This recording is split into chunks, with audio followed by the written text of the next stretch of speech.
ونحن على ذلك لمن الشاهدين والشاكرين والحمد لله رب العالمين. اللهم صل على محمد وعلى آل محمد كما صليت على إبراهيم وعلى آل إبراهيم إنك حميد مجيد. اللهم بارك على محمد وعلى آل محمد كما باركت على إبراهيم وعلى آل إبراهيم إنك حميد مجيد. بسم اللہ الرحمن الرحیم. سورہ لقمان سے کچھ آیتیں تلاوت کی ہیں. گزشتہ جمعہ حضرت لقمان کی وصیتوں کا سلسلہ آپ کی خدمت میں شروع کیا تھا. ایک دو آیتیں بیان ہو گئی تھیں. ان کو تکرار کے طور پر دہرا لیتے ہیں. تکرار کہتے ہیں کہ کسی بات کو دہرا لیں تاکہ سبق یاد ہو جائے. انگریزی میں اسے ریویژن کہتے ہیں، عربی میں اسے تکرار کہتے ہیں.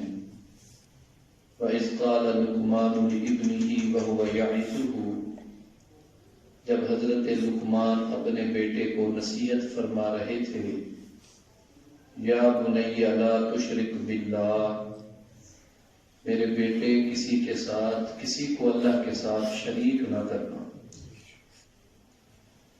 شرک سے منع فرما رہے تھے. شرک نیکیوں کو برباد کر دیتا ہے.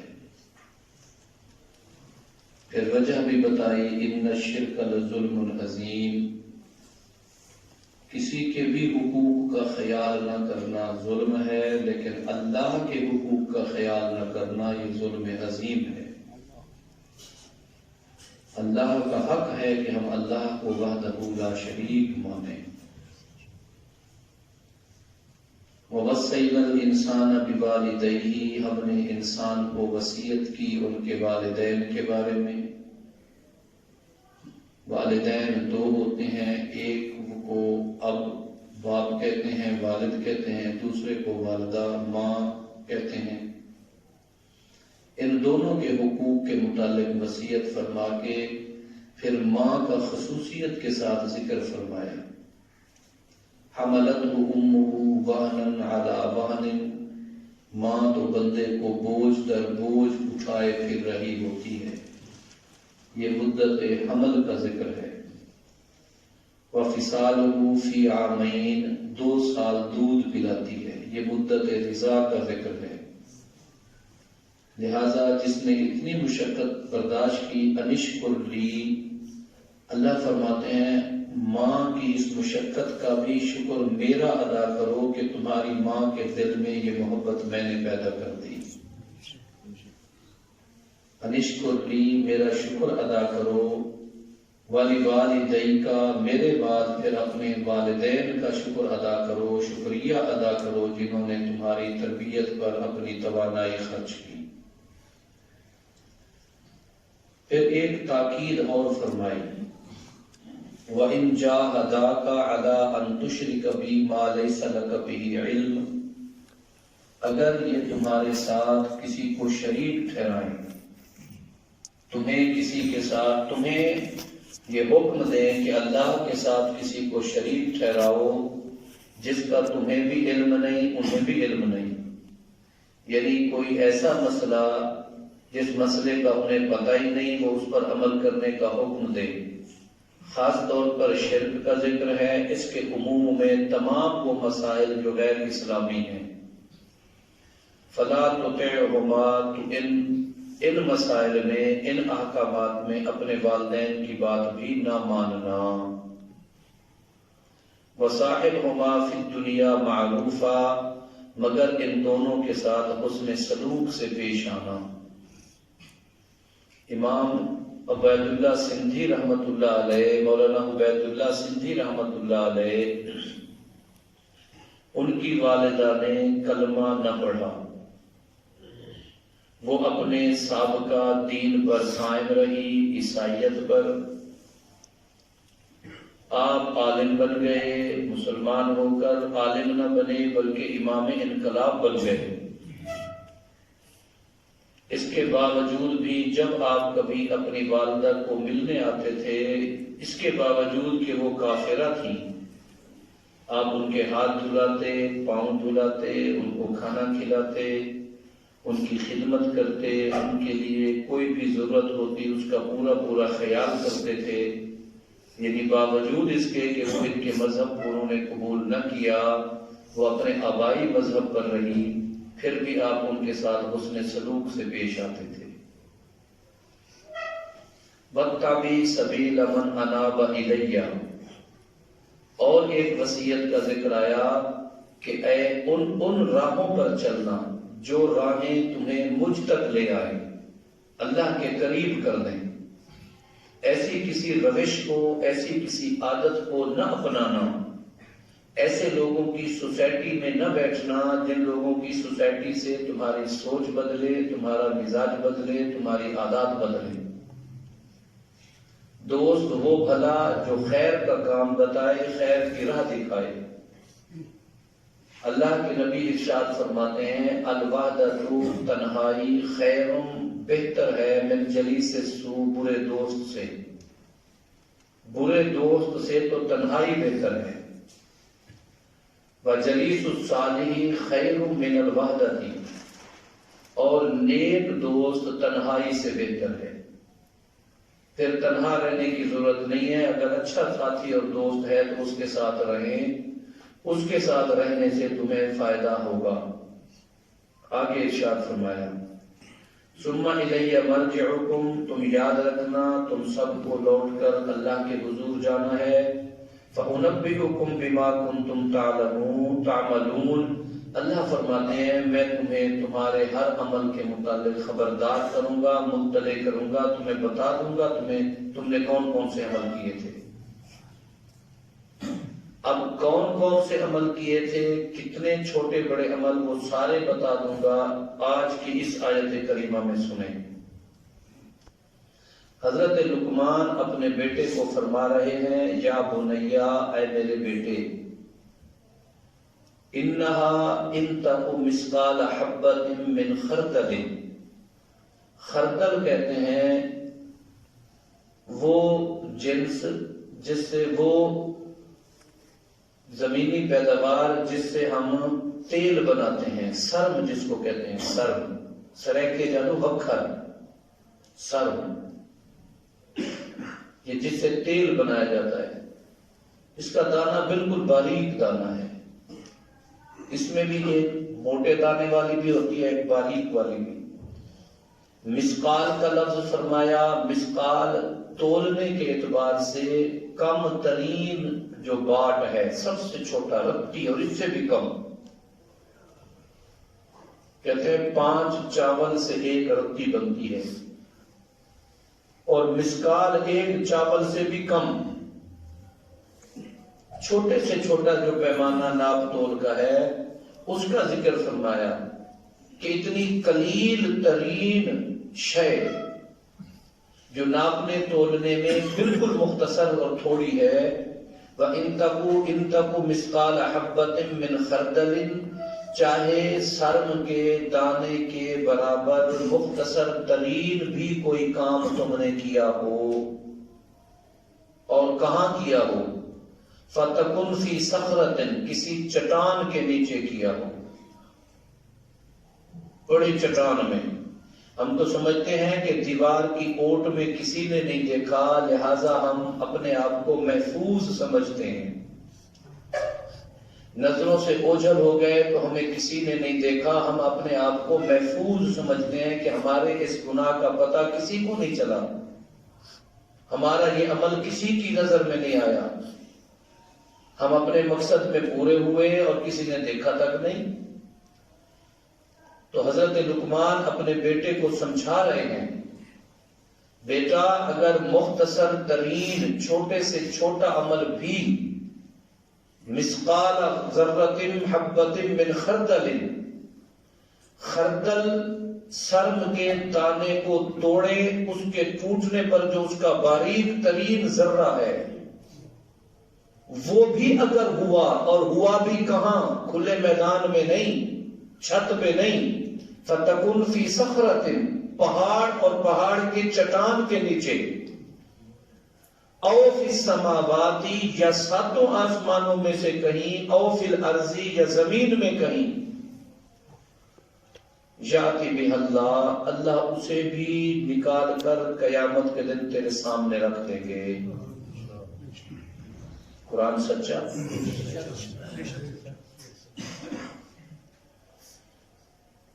میں نے ایک تفسیر میں پڑھا ہے قیامت کے دن بندے کا حافظہ بہت تیز ہوگا۔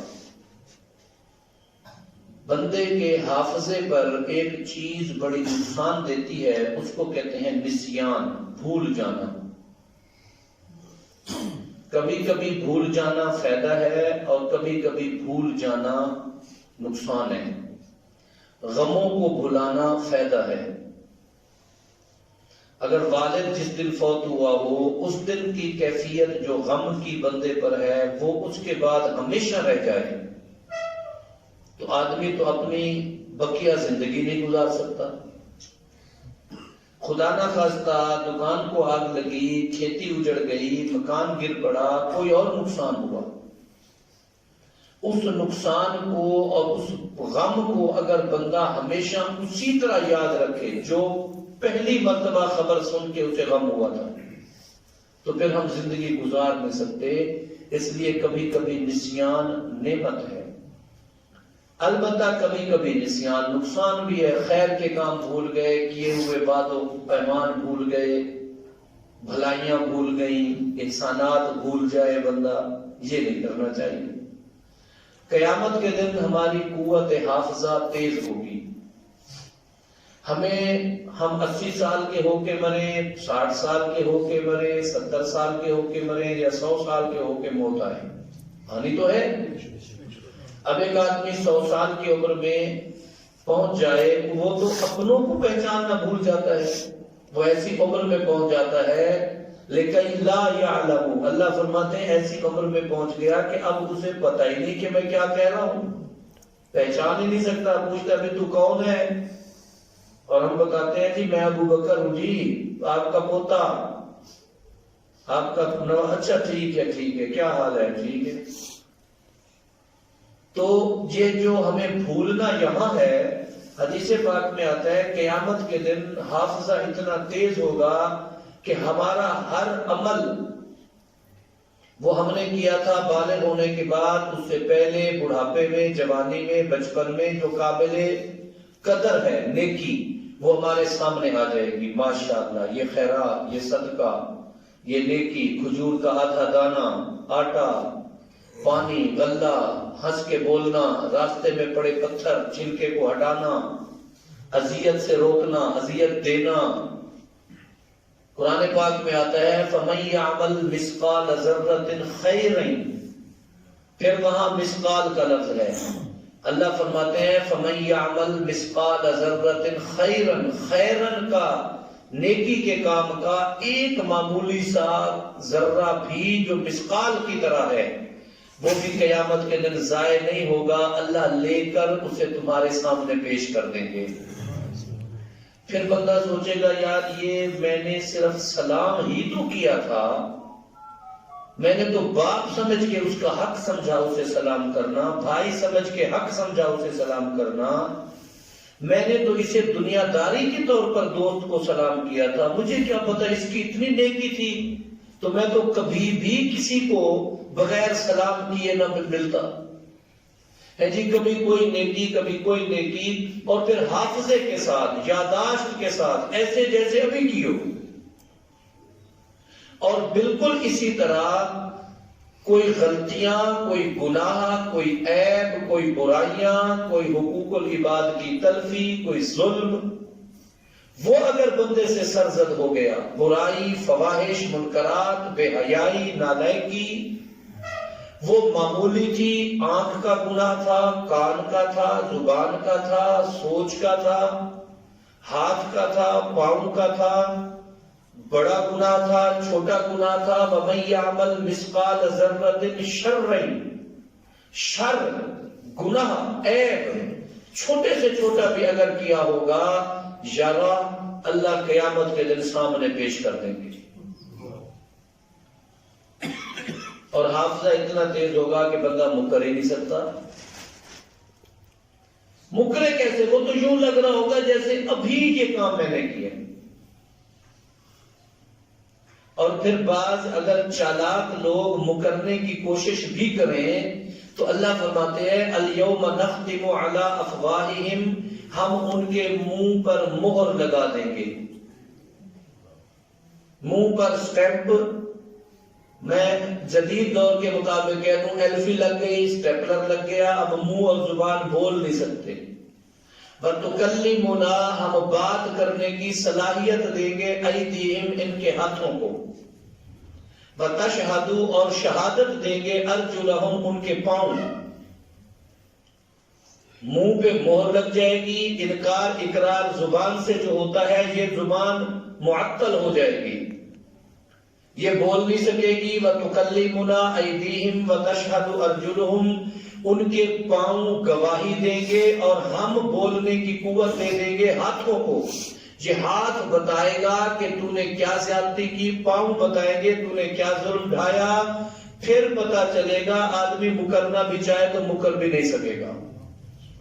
اور لفظ کیا ہے؟ وَتَشْهَدُ، شہادت دیں گے، گواہی دیں گے بندے کے خلاف اس کے پاؤں، اس کا پاؤں گواہی دے گا۔ آپ کو پتہ ہے کسی بھی مقدمے کی جان اس کے گواہ پر کھڑی ہوتی ہے، گواہ نے بیان بدلنا ہے تو ملزم سے مجرم بن گیا، مجرم سے مدعی بن گیا، مدعی سے مجرم بن گیا، بندہ جو پہلے حق پہ تھا وہ ناحق چلا گیا، جو ناحق تھا وہ حق پہ آ گیا۔ تو اللہ فرماتے ہیں یہ گواہی دیں گے۔ اچھا پھر کتنی فرمایا؟ یہ کہاں کہاں ہوں گے؟ فَتَكُنْ فِي صَخْرَةٍ أَوْ فِي السَّمَاوَاتِ أَوْ فِي الْأَرْضِ، یہ چھوٹے بڑے تمہارے کام پہاڑ کی چٹانوں کے نیچے ہوں، یا ساتوں آسمانوں میں کہیں ہوں، یا زمین کے کسی حصے پر ہوں، یَأْتِ بِهَا اللَّهُ، اللہ ان کو لے کر سامنے پیش کر دیں گے۔ یہ فلاں گلی میں گناہ کیا تھا، یہ فلاں دفتر میں گناہ کیا تھا، یہ فلاں کمرے میں کیا تھا، یہ فلاں دیہات میں، یہ فلاں شہر میں، یہ کھیتوں میں، یہ سفر میں، یہ حضر میں، یہ جوانی میں، یہ بڑھاپے میں، وہ سارے کا سارا اللہ کے حضور پیش ہوگا۔ پھر اگلی اللہ نے جو بات بیان فرمائی، صفت دیکھیں، ان اللہ لطیف خبیر، اللہ لطیف بھی ہیں خبیر بھی ہیں۔ لطیف کہتے ہیں باریک سے باریک، چھوٹی سے چھوٹی، ذرے سے ذرے کو جاننے والا، اور خبیر مانی ہر شے سے باخبر۔ میں کہتا ہوں اگر یہاں ہم جتنے لوگ اس وقت مسجد کی حدود میں آ چکے ہیں، ہم سب پر ہم سب کے عیب ظاہر ہو جائیں، ہم ایک دوسرے کو سلام کرنا چھوڑ دیں گے، ہماری کمزوریاں، ہمارے نقائص، ہمارے عیب ہم سب پر ظاہر ہو جائیں، تو ہم شاید ایک دوسرے سے سلام کرنا چھوڑ دیں۔ یہ حوصلہ تو میرے اللہ کا حوصلہ ہے کہ اس کے باوجود اللہ ہماری توبہ کا انتظار کر رہا ہے کہ میرا بندہ کب توبہ کرتے۔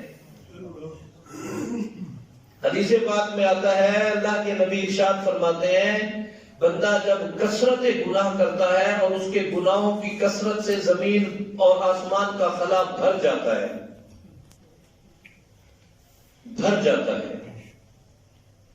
گھن آتی ہے، بو آتی ہے فرشتوں کو، گناہوں سے فرشتوں کو بو آتی ہے،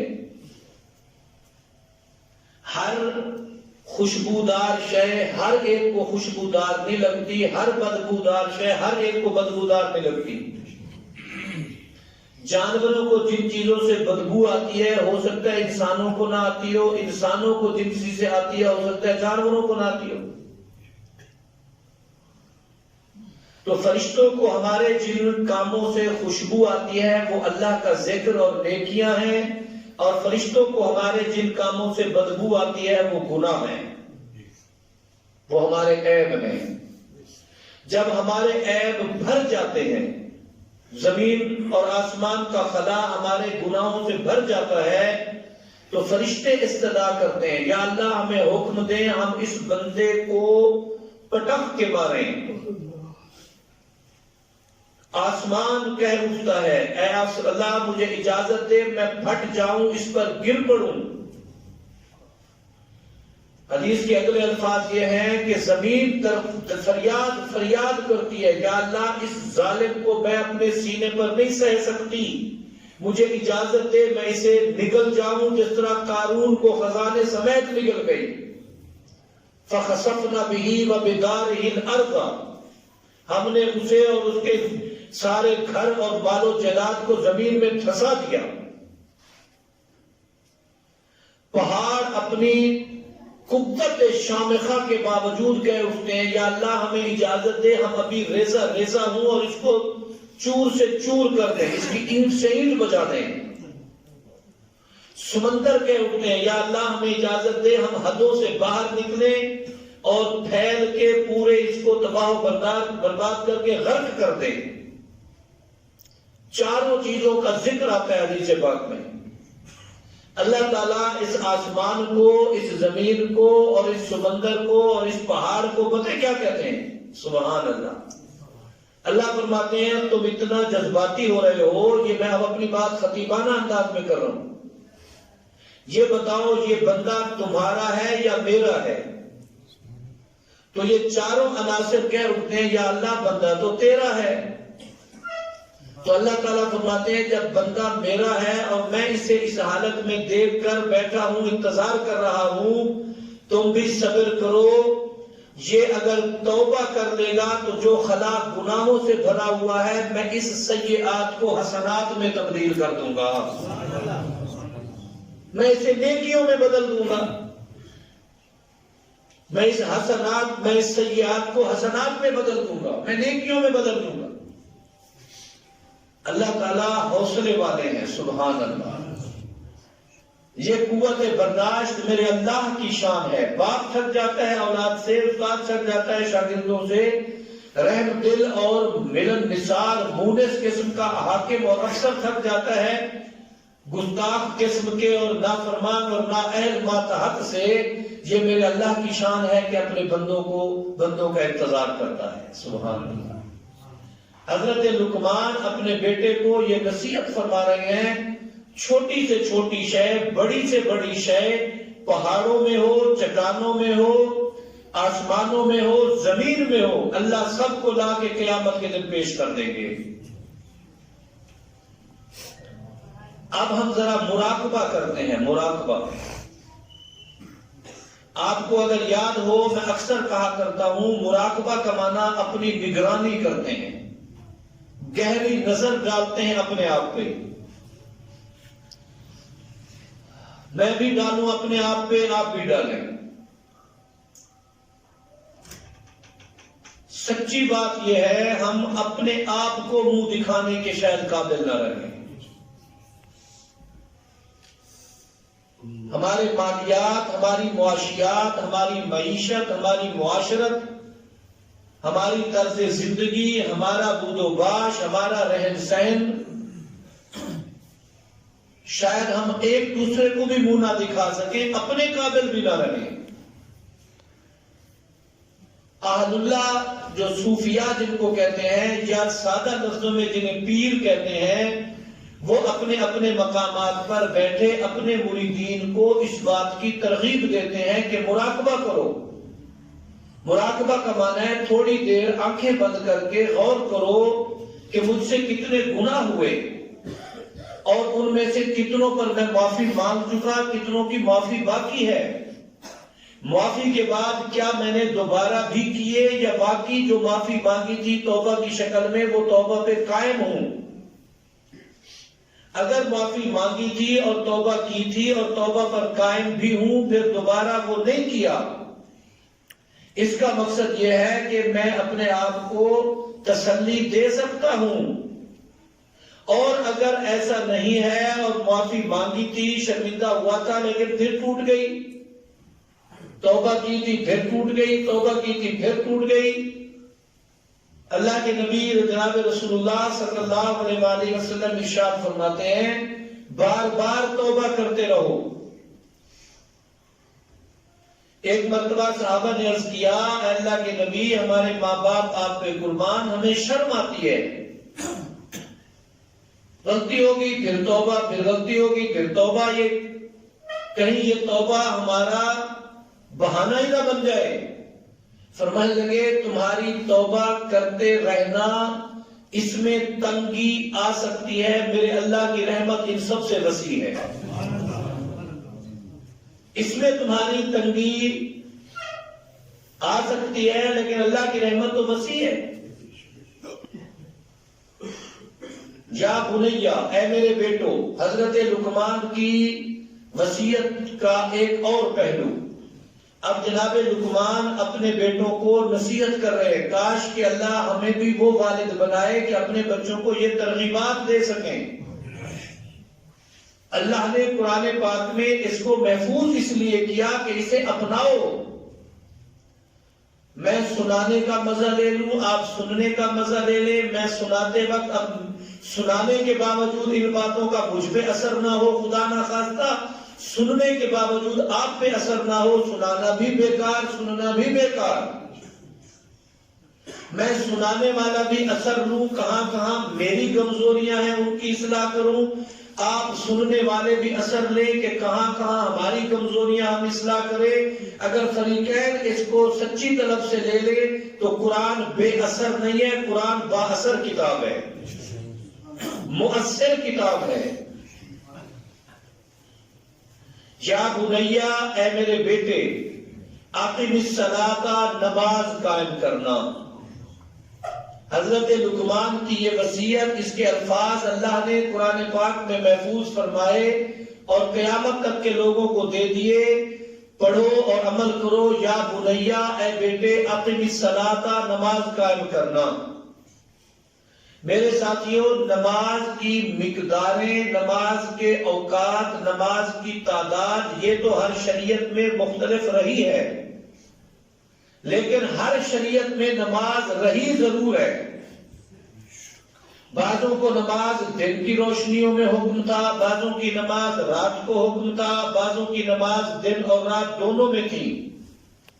ہمیں بھی دونوں میں، راتوں کو بھی اللہ ہمیں اپنے حضور سر سجود کرنے کا موقع فرماتے ہیں، دن کے اجالے میں بھی فرماتے ہیں، مصروفیت کے وقت میں بھی بلا لیتے ہیں، آرام کے وقت میں بھی بلا لیتے ہیں۔ جب مصروفیت کا وقت آتا ہے، حافظوا علی الصلاۃ الوسطیٰ والصلاۃ الوسطیٰ، درمیان والی نماز عصر کو عین مصروفیت کا وقت ہے، چھوڑو مصروفیت نماز پہ آ جاؤ۔ فجر کو آرام کا وقت ہے، چھوڑو نماز پہ آ جاؤ۔ جب ہم ان اوقات میں نمازوں پہ آتے ہیں، رات کو سونے کا وقت ہے، عشاء ہے، نماز پہ آ جاؤ۔ جب نمازوں پہ آتے ہیں، دن کے اجالے میں بھی رب کو راضی کرتے ہیں، کاروباری مصروفیات کے وقت بھی راضی کرتے ہیں، اپنے آرام و سکون کے وقت بھی رب کے دروازے پر لبیک کہہ کے پہنچ جاتے ہیں، تو میرے اللہ آسمان سے ہنس کے مسکرا کے فرماتے ہیں دیکھو میرا بندہ میری کتنی تعریف کر رہا ہے، میں اس سے راضی ہو گیا، میں اس سے خوش ہو گیا، میں اس سے خوش ہو گیا۔ تو نماز ہر شریعت کا حصہ نہیں ہے، یاد رکھیں۔ اگر ایک شریعت تو ہوتی پھر تو کہتے کہ یہ ہمارے اوپر پابندی ہے، باقیوں پر نہیں ہے، ہر شریعت کا حصہ نہیں ہے۔ آگے فرمایا وَأْمُرْ بِالْمَعْرُوفِ، نیکی کا حکم دو۔ امر بالمعروف یہ بھی ہر شریعت کا حصہ رہا ہے، پہلے انبیاء کرتے رہے، ان کے بعد انہوں نے اپنے بعد والی امتوں کو حکم دیا، ان کے لیے ایسا کرنا اس قدر ضروری نہیں تھا جتنا ختم نبوت کی برکت سے ہمارے اوپر لازم ہے کہ ہم نیکی کا حکم کرتے رہیں۔ دائی امت ہیں ہم، دائی امت، دعوت چلانے والی امت ہیں، صرف سننے والے نہیں، صرف عمل والے نہیں، دوسروں کو بھی ترغیب دینا ہماری ذمہ داری ہے۔ اور ترغیب دینے میں سب سے زیادہ مستحق کون ہے جن کو ہم ترغیب دیں؟ وہ ہمارا اپنا خاندان، ہمارے اہل خانہ۔ وَأَنذِرْ عَشِيرَتَكَ الْأَقْرَبِينَ، پہلے اپنے قریبیوں سے شروع کر دو، حکمت کے ساتھ، بصیرت کے ساتھ، محبت کے ساتھ، تفکر کے ساتھ اس کو چلاتے رہو تو دین کی دعوت چلانا یہ بھی ذمہ داریوں میں شامل ہے۔ وَنْهَ عَنِ الْمُنْكَرِ، برائیوں سے روکو، برائیوں سے روکو، نیکی کا حکم کرو۔ منکرات ان کاموں کو کہتے ہیں جو کام شریعت کے خلاف ہوں، شریعت کے خلاف جو کام ہیں ان سے بھی روکو۔ جتنے کام شریعت کے خلاف ہیں، اب ان کی تفصیل کیا بتائیں؟ مالیات میں جو کام شریعت کے خلاف ہیں، اخلاقیات میں جو کام شریعت کے خلاف ہیں، معاملات میں جو کام شریعت کے خلاف ہیں، شادی غمی خوشی کے موقع پر رسومات کی بجائے سنتیں، تو ان کا ہمیں حکم دینا ہے اور شریعت کے خلاف کاموں سے روکنا ہے۔ سنتوں کا حکم دے، بدعات سے روکیں، رواجوں سے روکیں، یہ قرآن ہمیں مطالبہ کر رہا ہے بھائی۔ اور ہم بہہ جاتے ہیں، خوشی کے موقع پر جذباتی ہو جاتے ہیں، ہمیں ہوش ہی نہیں رہتا وہ یار خوشی ہے قسمت سے ہوئی ہے کہ روز روز ہو گیا۔ شادیوں پہ یا دیگر خوشی پہ یار کوئی روز روز ہوگا یہ کام؟ زندگی میں ایک مرتبہ شادی ہوتی ہے، کوئی شادی ہو پتہ چلے کسی کو، کوئی دھوم دھام سے ہو۔ بھائی یاد رکھو، دھوم دھام سے اسلام نہیں روکتا، لیکن کم از کم حدود کا ضرور خیال رکھیں۔ جن باتوں کو اللہ کے نبی نے پسند نہیں کیا، آپ ان کو اگر پسند کریں گے، میں ان کو اگر پسند کروں گا، تو اس کا مقصد ہے ہم کیسے امتی ہیں، کیسے وفادار ہیں ہم۔ آگے فرمایا وَاصْبِرْ عَلَىٰ مَا أَصَابَكَ، اس آیت کو ذرا توجہ سے پھر عرض کر رہا ہوں۔ حکم کیا ہے؟ نماز پڑھنا، نیکی کا حکم دینا، برائی سے روکنا۔ ان تین کاموں کے بعد فرمایا وَاصْبِرْ عَلَىٰ مَا أَصَابَكَ، ان کاموں کے وقت کرتے وقت تمہیں پریشانیوں کا سامنا کرنا پڑے گا۔ وَاصْبِرْ، اس وقت تم صبر کرنا۔ آپ نیکی کی دعوت دے کے دیکھ لو، آپ 10 لوگوں کو نیکی کی دعوت دے لو، آدھے آپ پہ طنز کریں گے، آدھے کڑوی کسیلی باتیں کہیں گے۔ آپ برائیوں سے روک کے دیکھ لو، لوگ لڑنے پہ آ جائیں گے۔ اللہ تعالیٰ نے ان تینوں احکامات کے بعد جہاں تھا کہ نیکیاں قیامت کے دن پیش ہوں گی، وہاں اللہ نے فرمایا ان اللہ لطیف خبیر، اور جہاں ہے نیکی کا حکم کرو اور برائی سے روکو، وہاں فرمایا وَاصْبِرْ عَلَىٰ مَا أَصَابَكَ۔ جب یہ دونوں کام تم کرو گے تو لوگ تمہارے مخالف ہو جائیں گے، لوگ تمہیں تانے دیں گے، لوگ تمہارے لیے مشکلات پیدا کریں گے، تو ان مشکلات میں تم نے ان کاموں کو چھوڑنا نہیں، بلکہ وَاصْبِرْ عَلَىٰ مَا أَصَابَكَ، خیر کے کاموں کو کرتے رہنا ہے صبر کے ساتھ۔ کوئی تکلیف آئے تو اسے برداشت کرتے رہنا ہے۔ اللہ کی قسم، ان کاموں کو کرنے کے لیے تکلیفیں سہنے والے لوگ امت میں موجود رہے، جن کے جنازے جیلوں سے اٹھے لیکن اللہ کے دین پہ سمجھوتا نہیں کیا۔ ایسے نامور لوگ دنیا میں رہے، اور ایسے بھی رہے جو نامور تو نہیں ہو سکے، بے نام رہے، لیکن انہوں نے بھی خیر کے کاموں کے لیے اپنی جان تک گواہ دینا پڑی تو گوانے کو قبول کر لیا۔ وَاصْبِرْ عَلَىٰ مَا أَصَابَكَ، قرآن پاک میں ایک اور جگہ پر آتا ہے وَالْعَصْرِ إِنَّ الْإِنسَانَ لَفِي خُسْرٍ، زمانے کی قسم انسان گھاٹے میں ہے، إِلَّا الَّذِينَ، وہ گھاٹے سے نکل آئے گا آمنوا وعملوا الصالحات، جو ایمان لایا، نیک عمل کیے، وتواصوا بالحق، حق کی بات کہتا رہا، حق کہنے کی وجہ سے جو تکلیف آئی، وتواصوا بالصبر، پھر صبر کر کے وقت گزارتا رہا، حق کو نہیں چھوڑا۔ یہاں بھی فرمایا وَأْمُرْ بِالْمَعْرُوفِ وَانْهَ عَنِ الْمُنْكَرِ وَاصْبِرْ عَلَىٰ مَا أَصَابَكَ، ان کاموں کی وجہ سے جو تکلیف آئے اسے صبر کے ساتھ برداشت کرتے رہنا، إِنَّ ذَلِكَ مِنْ عَزْمِ الْأُمُورِ، یہ بڑا اونچا کام ہے، جو اسے کرتا رہے گا خدا اسے اونچا کر دیں گے، اللہ اسے اونچا کر دیں گے۔ تو ہمیں یہ باتیں سننے کے ساتھ ساتھ عمل کی طرف متوجہ ہونا چاہیے۔ دو باتیں آج کی ان وصیتوں میں سامنے آئی۔ نمبر ایک، ہمارا ہر چھوٹا بڑا عمل قیامت کے دن اللہ کے حضور پیش ہوگا اور اللہ ہمیں دکھا دیں گے۔ اگر یہ برحق ہے تو پھر ہمیں سوچنا چاہیے۔ اب دیکھو نا، اب تو پرنٹ میڈیا کا زمانہ ہے، کبھی کبھی آپ بھی دیکھتے ہوں گے ٹیلی ویژن وغیرہ پہ اور مختلف نشریاتی اداروں پہ ایسی بات دکھا دیتے ہیں کہ بھی کل تو نے جس کے حق میں اتنی بدخوئی کی، آج اسے کیسے سر کا تاج بنا لیا۔ مجھے ایک واٹس ایپ پہ ایک میسج آیا، میں نے دیکھا ہمارے وزیر اعظم جو تھے وہ شیخ رشید صاحب کو آڑے ہاتھوں لے رہے تھے، برا بھلا کہہ رہے تھے، خائن ہے، یہ ہے، وہ ہے۔ اب اسے وزارتوں پہ وزارتیں نواز رہے ہیں، انہوں نے وہ بھی دکھایا، وہ بھی دکھایا، بھی یہ کیسے، کل تو یوں کہہ رہا تھا اس کے بارے میں، آج یوں کہہ رہے ہیں۔ یعنی اگر ہم 5-10 سال کا ریکارڈ رکھے ہوئے ہیں اور گواہی بالکل ایسی شفاف سامنے دکھا رہے ہیں کہ بندہ منکر بھی نہیں سکتا، اگر ہمارے ہاں ہماری عقل ناقص نے اتنی ایجادات کر لی ہیں کہ ہم 50-60-100 سال کی زندگی کو پل بپل محفوظ کیے ہوئے ہیں، تو کیا میرا اللہ اس پر قادر نہیں ہے؟ ہمیں دکھا دے گا میاں صاحب محراب میں بیٹھے تو یہ کیفیت تھی، صف اول میں بیٹھے یہ پارسائی تھی، اور دیوار کی بوجھل یہ حشر تھا، یہ کام تھا، لوگوں کے سامنے یہ تقویٰ، اور لوگوں کے علاوہ فتوے پر بھی عمل نہیں، رخصت پر بھی نہیں، یہ کیا؟ دوسروں کو نصیحت، خود میاں فضیحت، بیٹے جھوٹ نہ بولا کرو، بری بات ہے، اور اسی لمحے دروازہ کھٹکا اور وہ آیا جس نے پیسے لینے تھے، بیٹا اس کو کہو ابو گھر نہیں ہے، واہ سبحان اللہ، اور وہ جا کے کہتا ہے ابو کہہ رہے ہیں ابو گھر نہیں ہے۔